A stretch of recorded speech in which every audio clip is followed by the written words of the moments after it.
Subscribe कीजिए हमारे channel को और बेल आइकॉन को दबाइए हमारी लेटेस्ट वीडियो सबसे पहले देखिए।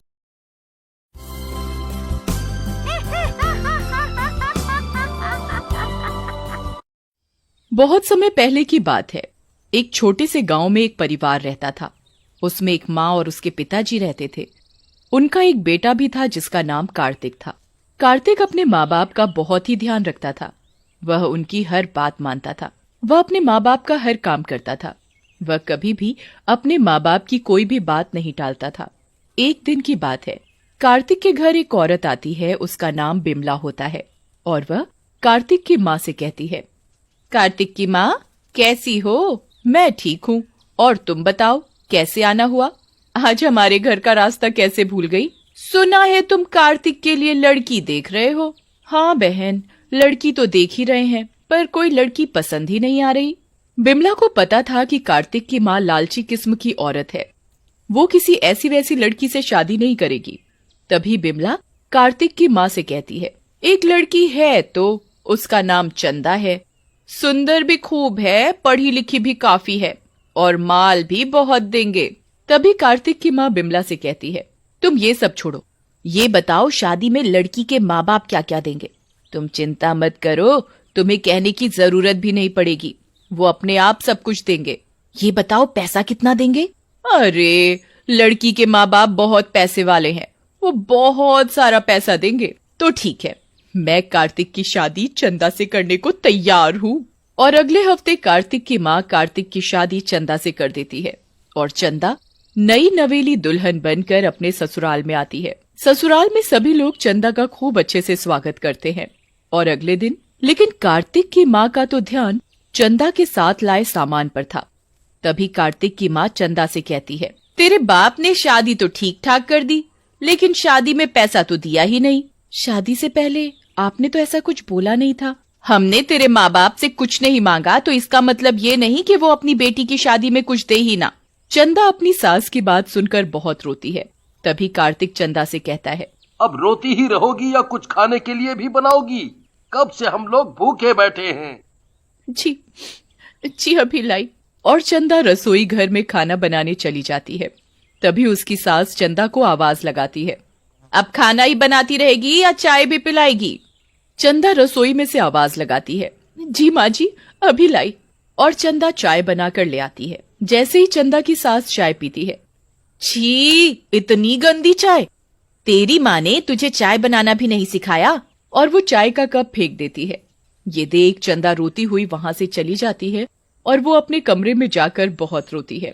चंदा की सास और उसके पति का बर्ताव चंदा के लिए दिन पर दिन खराब होता जा रहा था, जिसकी वजह से चंदा बहुत दुखी रहने लगी।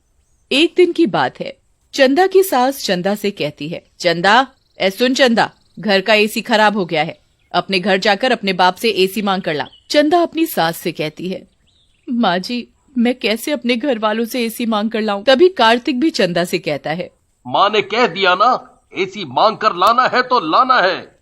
लेकिन मेरे घर वालों ने तो शादी में पहले ही सब कुछ दे दिया था। दिया था तो अब दूसरा एसी चाहिए।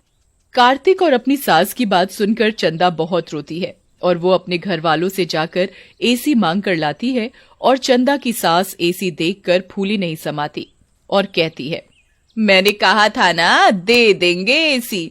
चंदा अपनी सास की बात सुनकर कुछ नहीं बोलती और रसोई में काम करने चली जाती है। चंदा रसोई में काम करते करते रोती रहती है। तभी कार्तिक कहता है, माँ, मैं किसी काम से बाहर जा रहा हूँ, आने में थोड़ा लेट हो जाएगा। ये कहकर कार्तिक अपने काम से बाहर चला जाता है और रात को लौटकर वो गुस्से में चंदा को आवाज लगाता है, चंदा, ओ चंदा, कहाँ मर गई? जी अभी आई। और वो कार्तिक के लिए चाय बनाकर लाती है। तभी कार्तिक की माँ कहती है, बेटा, आज तो तूने आने में बहुत देर कर दी। तो कार्तिक बताता है, रास्ते में मेरी बाइक खराब हो गई थी, इसीलिए लेट हो गया। बड़ी मुश्किल से घर पहुंचा हूँ, अब तो बिना बाइक के ही काम पर जाना पड़ेगा। तभी माँ कहती है, बिना बाइक के क्यों जाना पड़ेगा? ये चंदा है ना, ये लाएगी अपने घर वालों से मांगकर। तभी चंदा रसोई में खड़ी उन लोगों की बातें सुन रही होती है और तभी वो रसोई से बाहर आकर कहती है, माँ जी, मैं अब अपने घर वालों से कुछ भी मांग कर नहीं लाऊंगी। आप लोगों ने मुझसे पहले ही इतना कुछ मंगवा लिया है, अब मैं उन लोगों से कुछ भी नहीं मांग कर लाऊंगी। चंदा की बात सुनकर चंदा की सास और उसका पति उसे बहुत मारते हैं। इस तरह उन लोगों का लालच दिन पर दिन बढ़ता ही जा रहा था, पर चंदा चाह कर भी कुछ नहीं कर पाती। एक दिन चंदा की सास चंदा से कहती है, ए चंदा सुन, कल लोहड़ी है और तुझे आज पूरे घर की अच्छे से सफाई करनी है। जी माँ जी, मैं अच्छे से पूरे घर की सफाई कर लूंगी। तभी चंदा की सास चंदा से कहती है, सफाई करने के बाद अपने घर चली जाना, और सुन, ये तेरी पहली लोहड़ी है। उनको बोलना कि कल पैसे और गिफ्ट लेकर आए, ये नहीं कि हाथ हिलाते हुए आ जाए। जब देखो खाली हाथ चले आए। माँ जी, जितना उनके बस का है वो अपनी तरफ से आपको पैसे और गिफ्ट देने की ज्यादा से ज्यादा कोशिश करते हैं। मुझसे जबान लड़ाती है, पर माँ जी वो कहाँ से ला कर देंगे? उनकी हालत तो पहले से ही खराब चल रही है। उनके पास अब देने को कुछ नहीं बचा। मुझे कुछ नहीं पता, मैंने कह दिया तो कह दिया। चंदा की सास चंदा की एक नहीं सुनती और वो घर की सफाई में लग जाती है। और अगले दिन सास चंदा से कहती है, आज लोहड़ी है, तूने अपने घर वालों से बोल दिया ना कि आज गिफ्ट और पैसे लेकर आने हैं। चंदा अपनी सास की बात सुनकर कुछ नहीं बोलती और शाम के समय घर के सभी लोग लोहड़ी जलाकर बैठे हुए थे। तभी चंदा के माँ बाप आते हैं और वो चंदा को खाली मिठाई ही लाकर देते हैं और फिर वो अपने घर चले जाते हैं। तभी चंदा की सास और पति चंदा से कहते हैं, तेरे माँ बाप ये मिठाई लाते हुए शर्म नहीं आई? माँ जी, उनके पास आपको देने के लिए कुछ भी नहीं है। उनका काम भी बंद हो गया है, वो कहाँ से देंगे? ये बात सुनकर कार्तिक और उसकी माँ गुस्से से आग बबूला हो जाते हैं और वो चंदा को बहुत मारते हैं। चंदा बेचारी रोती हुई कहती है, मुझे मत मारो, मुझे छोड़ दो। छोड़ दे। तभी कार्तिक की माँ कहती है, ये ऐसे नहीं मानेगी, इसे और मार। कार्तिक चंदा को इतना मारता है कि वो लोहड़ी की आग में गिर जाती है और चंदा के कपड़ों में आग लग जाती है और वो चिल्लाती है, कोई बचाओ, मैं जल रही हूँ, बचाओ। वो चिल्लाती रहती है पर उसे कोई नहीं बचाता और वो पूरी तरह जलकर मर जाती है और वो एक चुड़ैल बन जाती है। और रात को जब कार्तिक अपने कमरे में सोया हुआ था तो वो कार्तिक के कमरे में आती है और उसे जोर से थप्पड़ मारती है। तभी कार्तिक की आंख खुल जाती है मम्मी। और वो चुड़ैल को देखकर चिल्लाने लगता है, चुड़ैल, चुड़ैल, कोई बचाओ। बचाओ, कोई नहीं बचाएगा तुझे, तू चाहे कितना भी चिल्ला ले। चुड़ैल की शक्ति से कार्तिक के चिल्लाने की आवाज किसी को सुनाई नहीं देती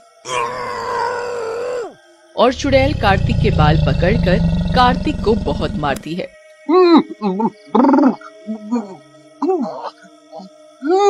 मुझे छोड़ दो, मुझे छोड़ दो। नहीं, कभी नहीं, तू भी मुझे ऐसे ही मारता था ना, मैं भी चिल्लाती रहती थी मुझे मत मारो, पर तुम लोगों को मेरे ऊपर दया नहीं आती थी। अब तुम्हें पता चलेगा दर्द क्या होता है।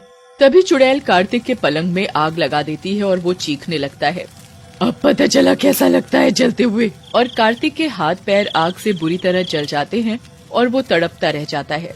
और अगले दिन कार्तिक की माँ कार्तिक की यह हालत देखकर रोने लगती है और कार्तिक से पूछने लगती है, ये तेरी हालत कैसे हुई? पर कार्तिक इतनी बुरी तरह जल जाता है कि वो बता ही नहीं पाता कि ये सब चंदा ने किया है।